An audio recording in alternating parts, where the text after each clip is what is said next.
հասնենք վերջնական հաղթանակի եւ շատ բազմիցս անգամ հայտարարել ենք, որ կարճաժամկետ գերական նպատակ ենք հետապնդել Հայաստանի զարգացման թիվ 1 խոչընդոտին հունիսի 30-ին հեռացնելով։ Ինչ վերաբերում է արդարադատությունից, բնականաբար Նիկոլ Փաշինյանի արդարադատությանը պետք է վերաբերվել այնպես, ինչպես իրանք են վերաբերվում երկրին, հայ ժողովրդին, դատական մարմիններին, այսինքն մատների արանքով եւ նույնիսկ եկեք այսպես ձևակերպենք, արդարադատություն եւ Նիկոլ Փաշինյանի ժամանակահատված դրանք որևէ ավերժ չունեցող հայտարարություններ են։ Դուք տեսեք դաշինք կազմեցիք Սամվել Կարապետյանի հետ, այս ընթացքում այսպես տարբեր թևերից կոչեր էին հնչում, որպեսզի ընդդիմությունը ընդհանուր միանա, 1 կամ 2 խոշոր ճակատով մասնակցի ընտրություններին, այդպես իշխանությունների վերարտադրությունը փորձելով կասեցնել, սակայն տեսնում ենք, որ ըստ էության այդ մեծ կոնսոլիդացիաները տեղի չունեցան։ Ունեք վերլուծություն, ինչ կասեք։ Դեռ վաղ է դրա մասին հայտարարել, որովհետև բոլոր միացող ուժերը համենայն դեպս Դաշինքի 3 անդամ կուսակցությունները նոր համագումար են դրել եւ կարծում եմ դեռ վաղ ենթադրություններ պետք չի անել, հնարավոր են դեռևս միացումներ եւ միացում եւ լայն կոնսոլիդացիա ասվածը պետք չի պատկերացնել, որ բոլոր կուսակցությունների եւ բոլոր քաղաքական ուժերի միացում։ Կան քաղաքական ուժեր, որ մենք ինքներս չենք ցանկանա որ միանան։ Օրինակ գոյություն ունեն Նիկոլ Փաշինյանի սատելիտ ուժեր, որ իրանք չի կարելի համարել ընդդիմադիր ուժեր եւ չի կարելի նրանց ընդհանրապես կոնսոլիդացնել։ Հետևաբար այս կոնսոլիդացիան այս տեսքով կարծում եմ արդեն բավարար է Նիկոլ Փաշինյանին տապալելու համար։ Թեմայից դուրս մեկ հարցա, քանի որ դուք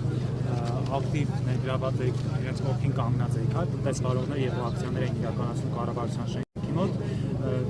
ինչ-որ պահից դադարեցին այդ ակցիաները, խնդիրը լուծվեց, թե այնուամենայնիվ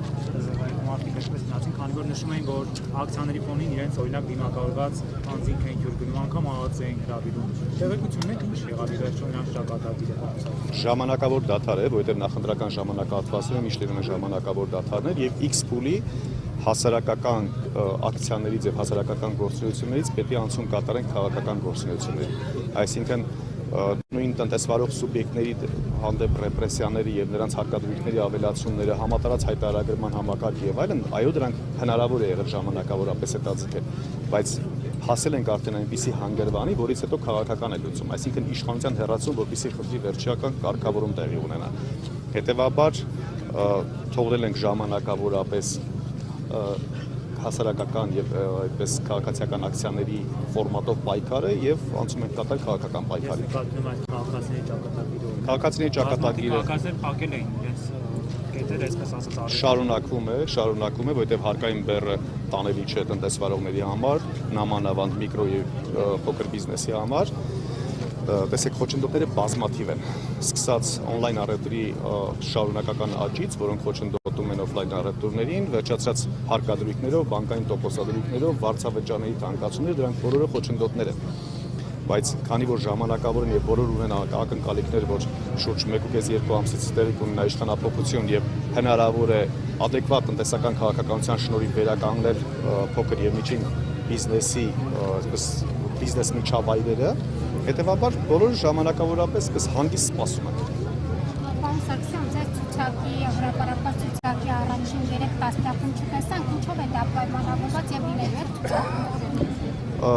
Չեք է տեսնելու, հաջորդին էլ մի փնտրեք չեմ լինելու, որովհետև իմ գործունեության նպատակը չի եղել պատգամավորական մանդատը կամ որևէ պաշտոն ստանձնելը։ Գիտեք, եթե նպատակը Հայաստանի Հանրապետության զարգացումը եւ հարատևումն է, դրա համար կան բազմաթիվ գործիքներ։ X փուլի եթե պետք կլինի, այդ տեսեք ես նոր նկարագրում էի գործընկերոջը, որ կամ պայքարի տեսակներ, հասարակական պայքար, քաղաքական պայքար եւ այլն։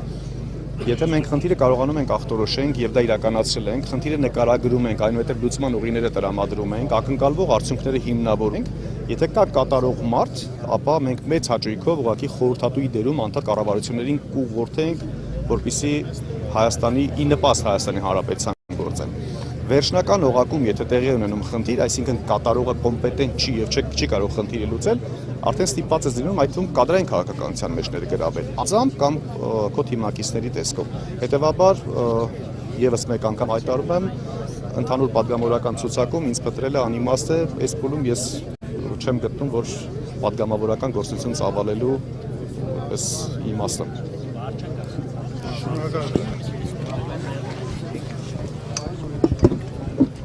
Էս ինչի՞ է միկրոֆոնը տեսորի։